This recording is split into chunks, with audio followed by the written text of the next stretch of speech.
Good morning friends, मैं आशुतोष अपने YouTube channel पर आप सभी का स्वागत करता हूं। बच्चों, आज चलिए फिर से चलते हैं चिंटू और पिंटू के क्लास में। सुना है कि आज वो लोग ज्योग्राफी पढ़ने वाले हैं, तो चलिए देखते हैं वो लोग कौन कौन सा क्वेश्चन पढ़ रहे हैं, कौन कौन सा टॉपिक्स पढ़ रहे हैं मैडम के ज्योग्राफी के क्लास में। Good morning, students. Good morning, madam. Okay, take your seats. Thank you, ma'am. देखो बच्चों, कई क्लासेस ज्योग्राफी का करने के बाद आज हम लोग ज्योग्राफी में क्वेश्चन आंसर करेंगे, ठीक है? जी मैम, आज बहुत मजा आने वाला है ना पिंटू? हाँ चिंटू, आज ज्योग्राफी में बहुत मजा आएगा। Okay, keep silence. Sorry ma'am. ठीक है, तो ध्यान से प्रश्न को सुनो। हमारे जितने आकाशीय पिंड हैं, जितने खगोलीय पिंड हैं, वो मंदाकिनी हो, तारा समूह हो, तारामंडल हो, ग्रह हो, नक्षत्र हो, राशि हो, क्षुद्र ग्रह हो, चंद्रमा हो, ये सारी चीज़ों को मिला करके क्या कहते हैं? मैडम, इतना सारा क्या क्या बोले, एक बार में थोड़ा सा धीरे धीरे बोलिए ना। ठीक है, ध्यान से सुनो इस बार।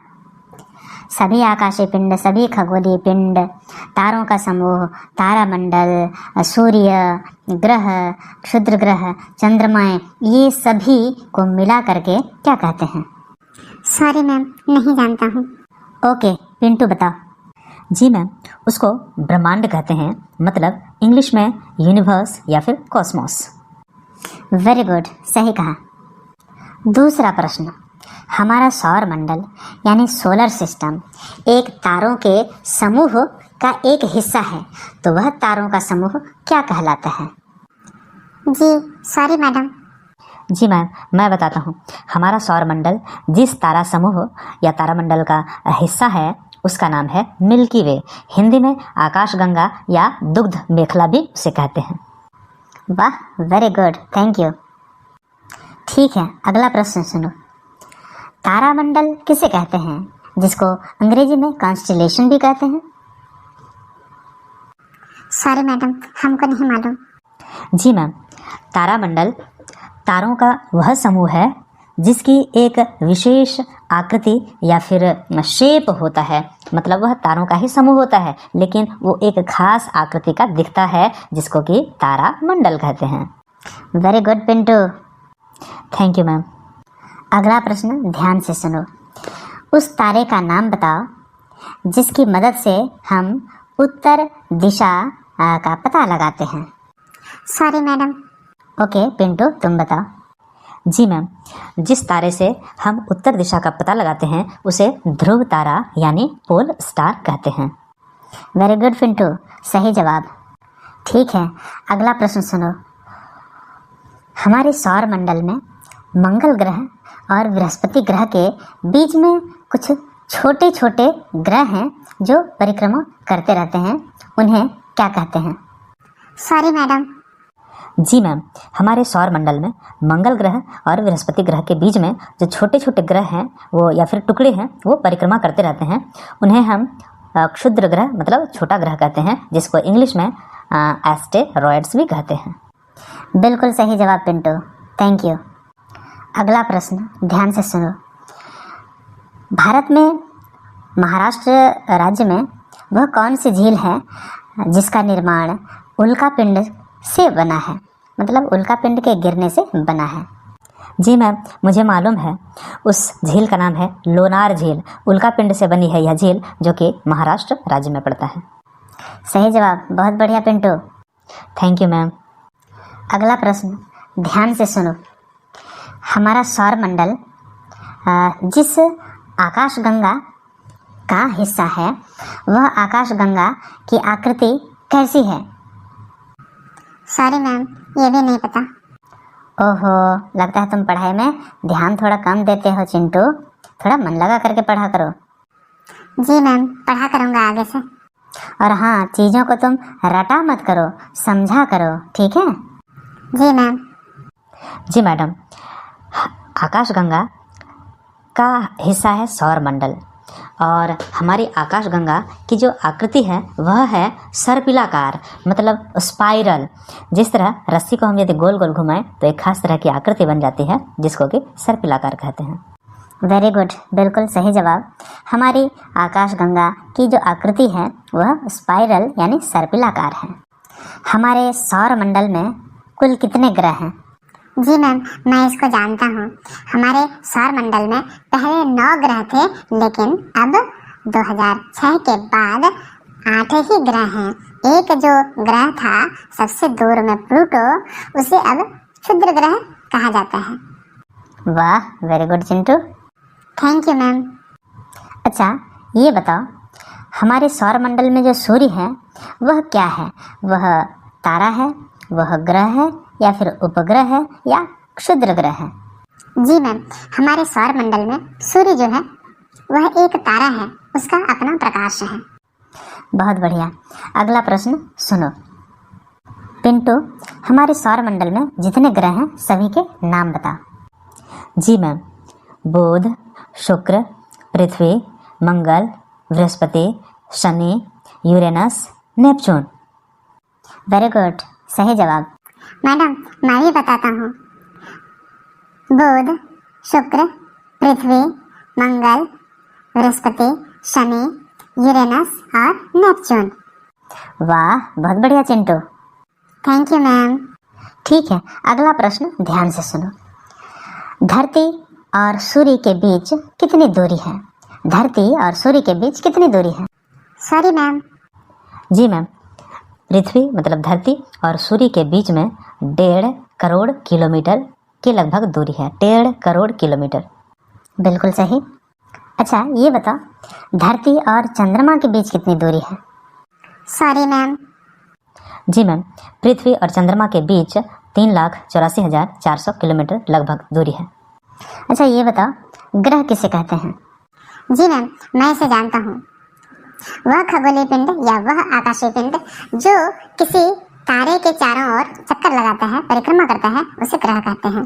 जैसे कि पृथ्वी, सूर्य एक तारा है, उसके चारों ओर चक्कर लगाता है, इसलिए जो पृथ्वी है मतलब धरती है वह सूर्य का एक ग्रह है।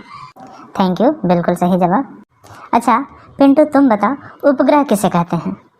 जी मैम, उपग्रह यानी प्लैनेट वह आकाशीय पिंड या वह खगोलीय पिंड है जो किसी ग्रह के चारों ओर परिक्रमा करता है। जैसे कि चंद्रमा जो है वह पृथ्वी का उपग्रह है, क्योंकि चंद्रमा पृथ्वी के चारों ओर परिक्रमा करता है।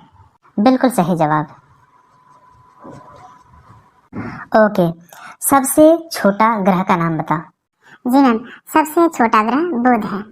और सौरमंडल का सबसे बड़ा ग्रह का नाम बता। जी मैम, सौर मंडल के सबसे बड़े ग्रह का नाम बृहस्पति है। अच्छा, छल्ला वाला ग्रह कौन सा है? यस मैम, छल्ला वाला ग्रह मतलब रिंग वलय वाला जो ग्रह है वह है शनि, जिसको कि इंग्लिश में सैटर्न कहते हैं। थैंक यू, सही जवाब चिंटू।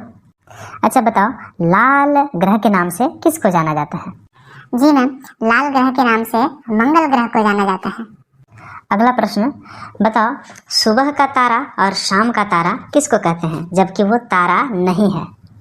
जी मैम, हमारे सौर मंडल में शुक्र ग्रह को सुबह का तारा और शाम का तारा कहा जाता है। हालांकि ये ग्रह है लेकिन इसे मॉर्निंग स्टार और इवनिंग स्टार भी कहा जाता है। ठीक है, अगला प्रश्न बताओ, पृथ्वी पर दिन और रात क्यों होते हैं? जी मैम, मैं बताऊंगा। पृथ्वी मतलब धरती अपने अक्ष पर घूमा करती है और एक बार अपने अक्ष पर इसे घूमने के लिए 24 घंटे लगते हैं। तो यदि अभी दिन है तो यही दिन फिर से आने में टोटल 24 घंटे लगेंगे। मतलब 12 घंटे के बाद फिर रात हो जाएगी और 12 घंटे के बाद फिर से दिन हो जाता है।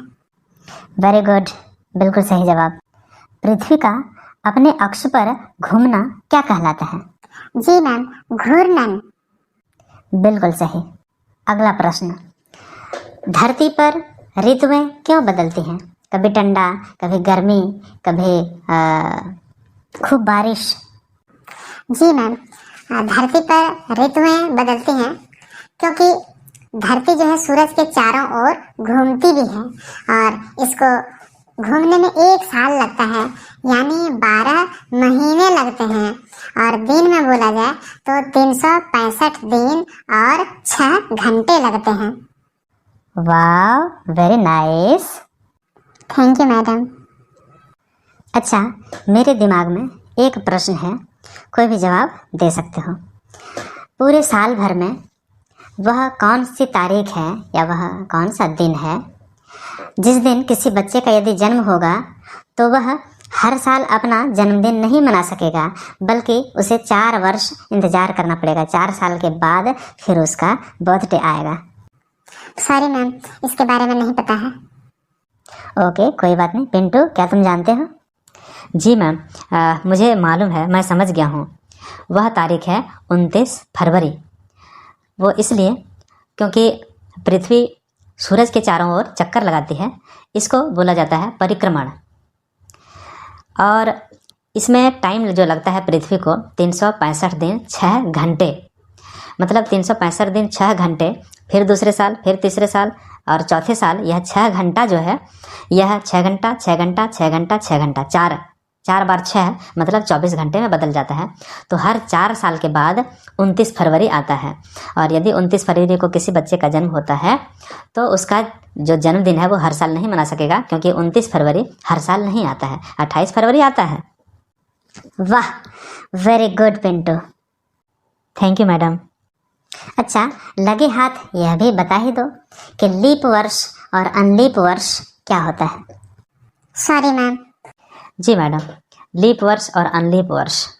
लीप वर्ष मतलब जिस साल फरवरी के महीने में 29 दिन हो उसे लीप वर्ष कहते हैं। और बाकी जो 3 साल होते हैं उसके बाद के, वह अनलीप वर्ष होते हैं, क्योंकि उसमें फरवरी का महीना 28 दिन का ही होता है। Thank you, very good. Madam, आपने बहुत सवाल पूछ लिया, आप रुक जाइए ना, मेरे पास भी एक सवाल है। मुझे डाउट है, बहुत लोगों ने मुझे पूछा, मैं नहीं बता सका। ओके, हाँ हाँ, पूछो, कौन सा सवाल है?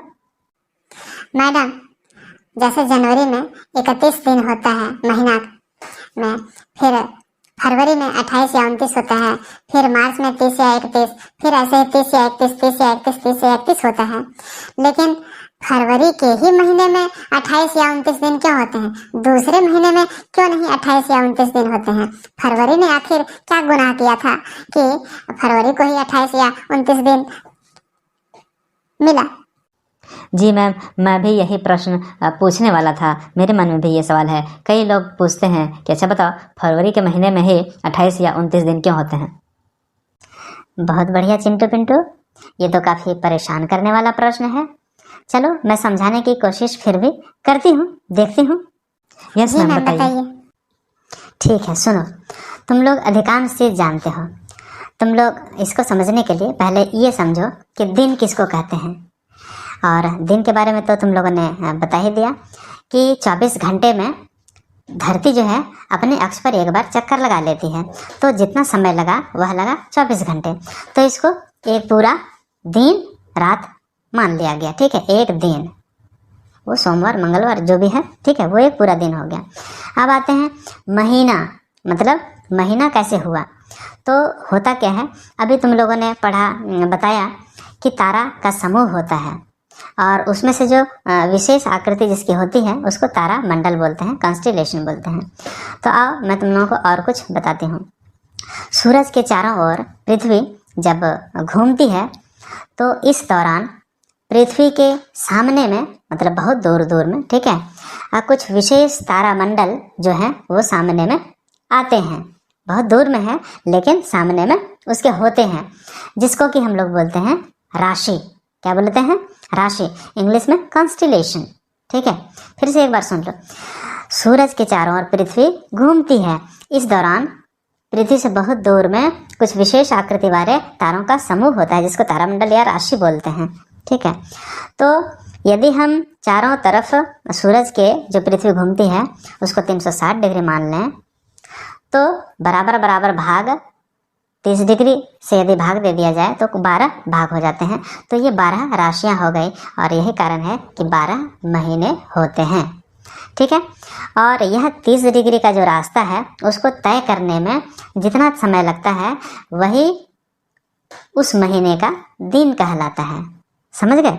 तो जब फरवरी का महीना आता है तो उस राशि को पार करने में पृथ्वी को, उस राशि को मतलब वह तारामंडल को पार करने में पृथ्वी को 28 दिन यानी तो फिर 29 दिन ही लगते हैं, मतलब कम समय लगता है। ठीक है, 28 दिन ही लगते हैं, मतलब कम समय लगते हैं। और वही जब 3 साल के बाद चौथा साल आता है तो उसमें 6 घंटे जो है और जोड़ दिया जाता है तो वो 29 हो जाता है। समझ गए? तो यही कारण था, क्योंकि उस राशि को पार करने में पृथ्वी को कम समय लगता है, मतलब 28 दिन ही लगता है, इसलिए फरवरी के ही महीने में 28 दिन रखा गया है। समझ में आया? जी मैम, थोड़ा थोड़ा समझ में आया। यस मैम, थोड़ा थोड़ा समझ में आया। ओके, तो चलो मैं लेके चलती हूँ तुम लोगों को आशुतोष सर के पास। वो थोड़ा सा और बढ़िया से बता देंगे तो तुम लोगों का जो डाउट है वह क्लियर हो जाएगा। ठीक है? जी ma'am. Yes ma'am. Good morning बच्चों, आ गए? चलिए, आपको क्या समझना है? राशि और नक्षत्र। चलिए समझा देता हूँ, मैं कोशिश करूँगा आपको अच्छे से समझाने की। देखिए, आप ये तो जान गए कि तारों का समूह तारामंडल क्या होता है, इतना तो जान गए। आइए मैं आप बताता हूँ कि राशि और नक्षत्र कैसे कैसे होते हैं और उतनी ही राशियाँ क्यों होती हैं और उतने ही नक्षत्र क्यों होते हैं। यदि आप इसके बारे में नहीं जानते हैं तो फिर आप नहीं जान सकेंगे कि फरवरी के महीने में ही सिर्फ 28 या 29 दिन क्यों होते हैं। फरवरी के ही महीने में क्यों होते हैं, दूसरे महीने में क्यों नहीं। दूसरे महीने में या तो 30 दिन होते हैं या तो 31 दिन होते हैं ना। तो चलिए आपको बताता हूँ। आप जानते हैं ये पूरा जो ब्रह्मांड है, पूरी दुनिया जो है वो चलनशील है, मतलब डायनेमिक है, वो घूम रही है ना। और हमारा जो सौर मंडल है उसमें ये कई सारे क्षुद्र ग्रह हैं, छोटे छोटे ग्रह हैं। प्लूटो भी क्षुद्र ग्रह हो गया है। उसके बाद कई ग्रह हैं, है ना, और कुछ चंद्रमाएँ हैं और एक बीच में सूर्य है, वो सूर्य है। और उसके साथ साथ सूर्य भी घूम रहा है, सूर्य भी स्थिर नहीं है, सूर्य भी घूम रहा है, सारे ग्रह नक्षत्र सब घूम रहे हैं। तो आइए बताता हूँ कि हमारा जो सौर मंडल है वो किस मंदाकिनी का हिस्सा है। मंदाकिनी जानते हैं कि तारों के बड़े बड़े समूह को कहते हैं, जिसमें हजारों नहीं, लाखों नहीं, करोड़ों अरबों तारों का वो समूह होता है।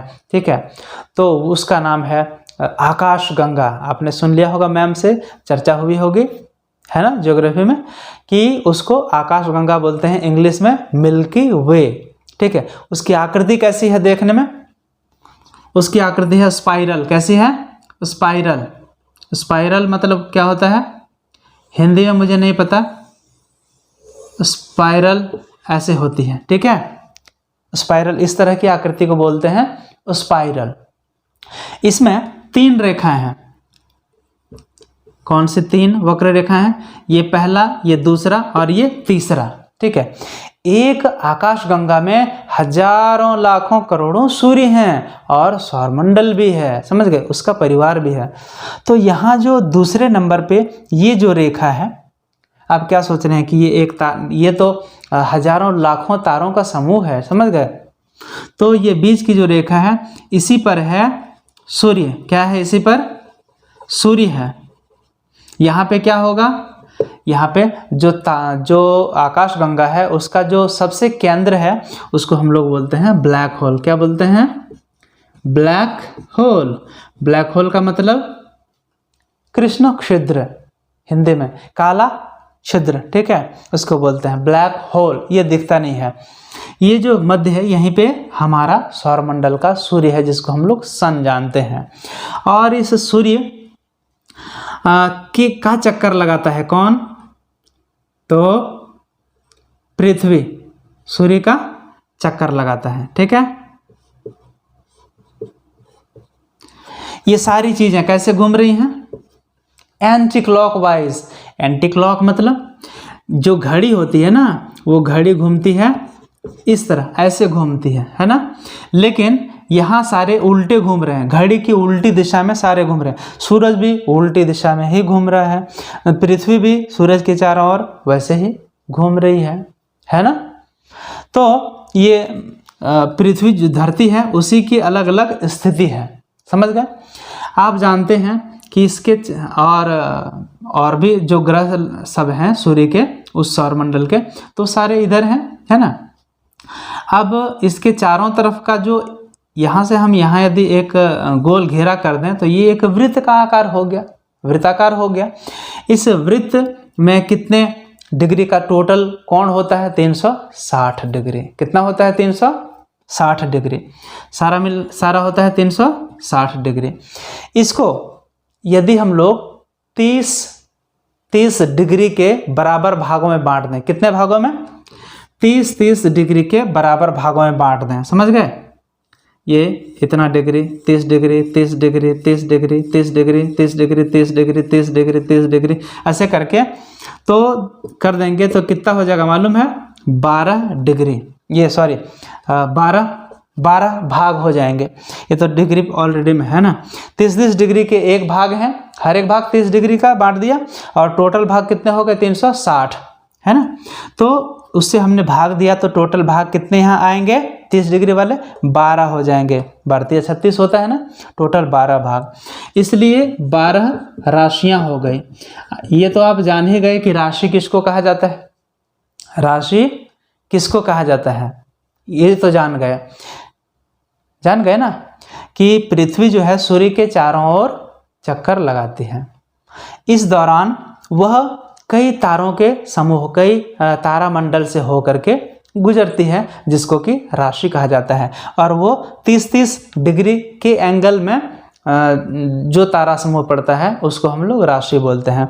तो 12 राशियां हो गई, क्योंकि 30 डिग्री पर 12 पार्ट्स हैं, तो वो 12 तारामंडल हो गए, ठीक है। और ये तारामंडल का नाम क्या चीज़ पर हो सकता है?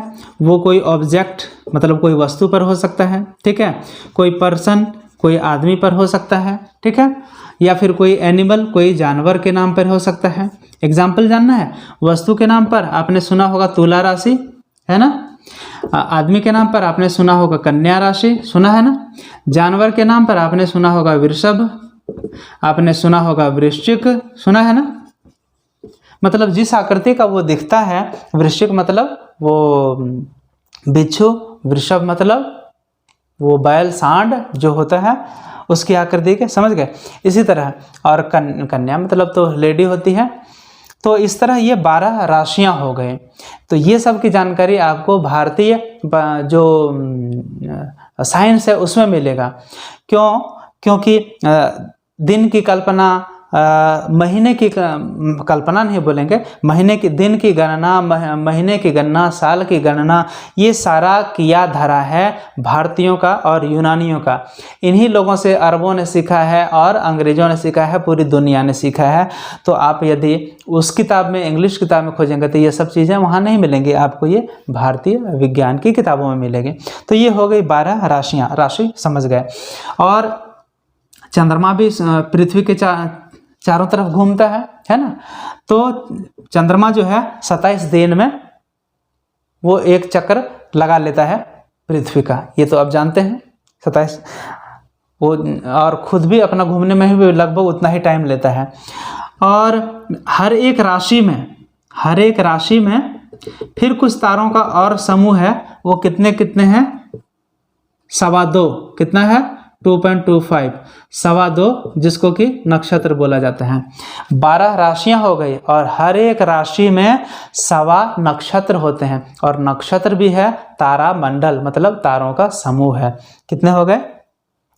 अब यदि हम लोग 12 राशियां हैं, एक राशि में 2.25 नक्षत्र, तो यदि गुणा कर दें हम लोग तो कितना निकलेगा? 12 24 और फिर इधर 3, कितने हो गए?